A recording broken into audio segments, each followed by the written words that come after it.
Wednesday with Principal Sotero. It's a cold fall day. I have a fire going on, but I want to do something fun. So today, we're not going to make something to eat. We're going to make something to play with. So let's go to my kitchen.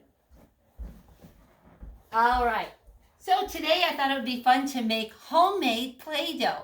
You ever get at home and you want to do something different and maybe you're out of Play-Doh? Did you know that we can make Play-Doh from things in your kitchen? So today we're going to do that with just 6 ingredients. And I always love to make this because I get to make the colors I want to. So today I have some 3 measuring cups. I have a cup, a half a cup, and a quarter cup. Do you notice the size? This is a full cup. This is half of this full cup. And this is half of this half cup. So if I put 2 of these together, I'm going to get a full cup. If I put 2 of these together, I'll get a half cup. If I put 4 of these together, I'll get that big cup. All right, so let's get started. So we need to have 2 cups of flour, just white flour. So I'm going to shake this out right in here and give us 2 cups. All right, whoops, we want to be careful. And remember, it's okay if you have a little bit that you spill. So there's 1 cup. Pour it right in. We're going to pour another one too. You could use a scoop or 2 if you have a big bag. Sometimes moms buy giant bags of flour when they're doing lots of baking, especially when the holidays come. There's 2 full cups. Now we need salt, 3/4 cup of salt. We use the salt because it preserves. That means it keeps the Play-Doh for weeks, as long as it's in something airtight or a Ziploc bag. So we need 3/4 cup. So this is a half a cup. That's a lot of salt. So we're going to pour this right in here. All right, and right to the top. And we notice it's white on white, right? So that's a half cup. And now we're going to do a 1/4 cup. That gives us a total of 3/4 cup. I could have done 3 of these 1/4 cup, couldn't I? I could have done that. But we know that 2 of these 1/4 cups equals 1/2 cup. So there's my salt. Now I need cream of tartar. You know why we use cream of tartar? It's to keep the Play-Doh really super soft and squishy. There are recipes out there you don't need cream of tartar. But I like my Play-Doh soft. So we're going to add 4 teaspoons. So remember, I look at my measurement again. I'm just going to tap it a little bit in here. Whoops. I shake it so it's pretty much even. So there's 1. And I guess we could do it right over here, because if it goes over just a little bit, that won't matter. There's 2. And there's 3 and 4. And you could get cream of tartar. Maybe your mom or grandma has this in her pantry, or your dad. Sometimes we use this here for all different reasons, even in baking. Now, we're going to stir this up. I got 3 white ingredients, don't I? So once we stir it, you can't tell what the salt is, what the flour is, or the cream of tartar, because they're all white. There's no contrast, right? So if I put my red spatula in there, there's a big contrast. One's dark, one's light. We do that all the time in school when we contrast different characters in a story, something that happens in the beginning or the end, or Mrs. Klausner does contrast with colors right in art. So now I have a big bowl of my flour, my salt, and cream of tartar. And remember, the salt keeps it so it stays longer, and the cream of tartar makes it nice and smooth. I'm going to pour that right in my pot, because this one we're going to need to use again. And I have just a little on my stove, so I'm going to just put that right in there. And remember, it's okay, because we sometimes we spill things, and then we have to clean it up, and that's okay too. All right, the next thing we need to do is to put 2 tablespoons of oil in here. And that's going to make it nice and squishy too. So we're going to measure 2, 1, and 2. There we go. So we're done with that. We can put that away. All right, let's see. How many ingredients do we have so far? We have 1, 2, 3, and 4. Now we're going to add flour. Now we're going to add water. I'm sorry. You know that happens. We want warm water, not hot water so you don't get burned, but just warm water. And we're going to pour this in our pot like that. all together. And we're going to just turn this on a medium heat. I'll use my whisk. And for those of you who remember, you can do the pincher grasp or the fist grasp. And I'm just going to stir this. Kind of looks like glue again. Didn't we talk about that last time when we were first making our crates? That in the beginning it looked like glue. So we're going to make this, and when I'm going to take it off the heat and show it to you, once I get it all stirred here, and you want to get the sides of your pan, and you keep stirring, because we want to make sure there are no lumps in here. We don't want lumpy Play-Doh, do we? We want it nice and smooth, so when you roll it out and you make shapes, it's a lot of fun. So I'm stirring now. This one requires a lot of muscles, really big muscles. So I'm going to use definitely my fist, and I'm holding my pot with one handle. Now remember, when I did the water, I had it pre-measured in this big cup, and I needed 2 cups, so I didn't need to measure it out today from the sink. I just had it ready in this cup. It made it a little bit easier. I used a cup because when I used the warm water, while I was measuring it out, it kept my water warm. So that's just one thing you could do.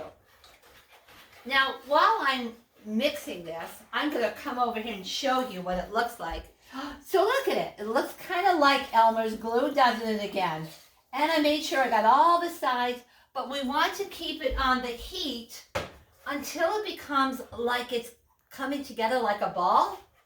So I'm going to keep it on this heat just a little bit longer, and I'm still stirring to make sure that we have those lumps out and it's smooth.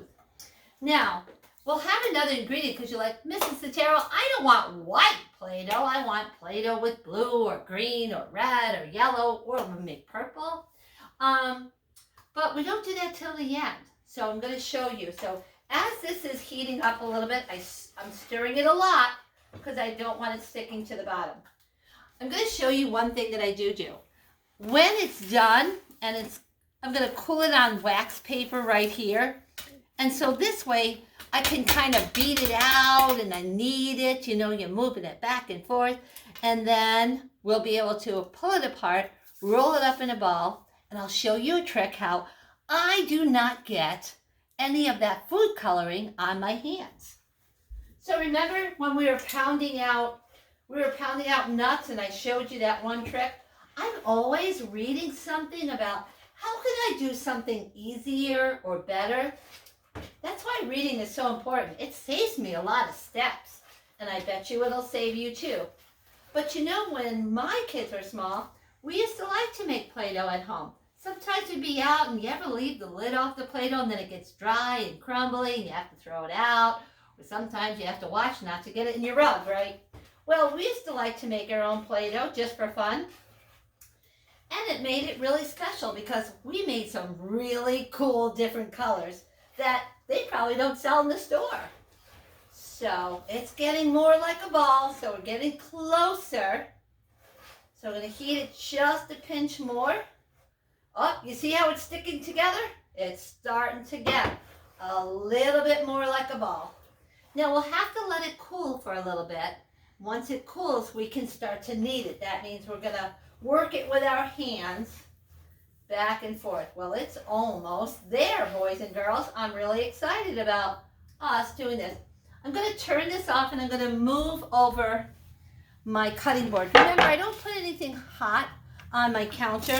I put it right on this cutting board so it takes care of the heat. And your moms and dads will be very happy about that.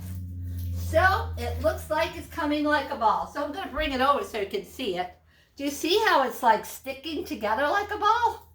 All right, now I'm going to take it out and throw it right here on. Whoa, it does look like a giant ball. Now I'm going to have to tap my whisk to get all of that out of there. You want to be careful about that so it doesn't splatter all over your mom's kitchen or your dad's kitchen or grandma's kitchen. So I'm just going to tap it out so I can get that out of there. All right. Got that out of there. We'll put that in the sink because we don't need that now. So make sure you always have your hands clean. Remember we said that? We always wash it. We sing happy birthday 2 times. We count to 20. But before I started today, I made sure that I had my hands clean. So here it is. It's warm and squishy. So I'm going to just kind of hit it a little bit. And I really won't need this because it all came out so quickly. I guess I won't need my cutting board right now. So I'm going to move that over. And the wax paper just as a reminder. That's what we need. But I want to be able to show you this. It's still warm and it's still kind of sticking together. And see? Sticking together, isn't it? Right on my hands. So now I'm going to roll it over so that it gets a little bit more air. And as it's drying from the air, it will get firmer and you won't get this mess. So we'll just flatten that out. And kind of a fun thing, you can kind of slap it, right? You can knead it. We'll roll it over a little bit. And then I'm going to just rinse my hands all a little bit so that this way it's not as messy. So when I'm rolling it over and it's not sticking to the paper, I know that it's getting ready. So here's another piece that didn't stick. I'll roll this over here so you can see it. Now that part is still sticky, so we want to make sure we get some air to that. This is kind of a fun part of the project, isn't it? You could do this at home. You could do this at grandma's house. You can even make this as a gift. You know, like if you wanted to give something to your friends or your brother or sister or your cousin, you could say, I'm going to make you some Play-Doh. Or you tell them, this is my gift to you. I made it for you. Do you ever have grandma or an aunt or your mom or dad make you something? You could actually make this for somebody else. Wouldn't that be sweet? And you could put a little card on it and write on it just from you, which is pretty cool to do.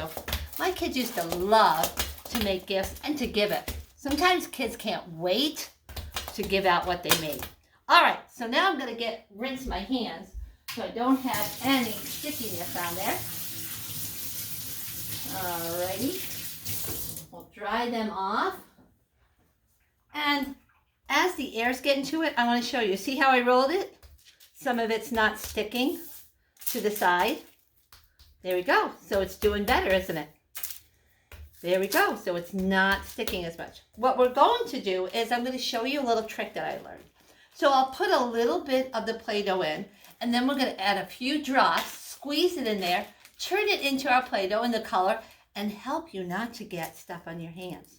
So I'm just going to take a little bit. Here's one. Now look at this. It's not sticking to my hands, right? So here it is. The more I squeeze it and knead it and move it. Now I have a really nice soft one. Do you remember what I told you? Which ingredient helps to make it super smooth? That's right. The cream of tartar helps to keep it smooth. Do you remember what I told you, that it helps it to stay for a long time? That's right. The salt. Good for you. You have a good memory. All right. So look at my nice little ball. Wow. It's not sticking to my hands anymore. And it's soft. I'm going to open up my Ziploc bag and put my ball in here. Now I'm going to pick one of my food coloring. You know, moms or grandmas or somebody at home might have this. And when you do this, people use this to make colored frosting, sometimes a colored cake. So I'm just going to be super careful with this. And I'm just going to squeeze in 1, 2, 3, 4 drops. Well, then it'll be a nice dark color, won't it? Kind of matches part of my bag, the green. So I'm going to close this. And then I'm going to squeeze it. Oh, look, my Play-Doh is turning green. So now I'm going to move it all around. And look, I'm not getting that food coloring all over my house. Oh, Mom's going to be happy. All over my counter and all over my hands. And so let's just say, you know what? That's not enough green. So it's okay. So when we're learning and doing things, you ever do that with your paint in art class? Oh, I need some more water on my brush. Or I need to make my sky bluer. Well, I'm going to open up my bag a little bit. I'm going to add 2 more drops. Let's just see if that's enough. All right. I'm going to put that right there. Whoops. And then we'll squeeze that again. I make sure I zip it. Okay, you want to make sure it's zipped closed. Now, Sometimes it's harder to do that when there's air. So guess what? We're problem solvers at Center Street. I might just open this up and squeeze all that air out. So this way, I can squish it without the air. All right, we're getting better. It's turning greener. It's the shade that I want. So I squeeze it back and forth. This is really good for your hand muscles, isn't it? So when you're doing stuff like that, now our teachers love that because that means your hands are stronger when you're writing and picking up things and utensils. Whoops. Uh-oh. That means my bag opened. So I'm going to put that right back in there because that could happen. But no worries because it doesn't spill. Remember, it's all nice and together. All right. I have green Play-Doh. So if I take this out now, I can work with it. All right, let's take a look at it. Okay, now I can use my hands. And I want to show you, look at this cool Play-Doh. So if you don't want streaks, that means like some whiteness showing against the green, just keep moving it around. And what will happen is you'll have some green Play-Doh and it's soft. You could put this in a little container or you could put it in another Ziploc bag and you can actually make Play-Doh of any color you want. Pay attention in art class because you know if you mix two colors, you can make a brand new color. So that's our fun project today. I hope that you'll make some Play-Doh at home and I hope that you'll send me some pictures. Have a great learning day.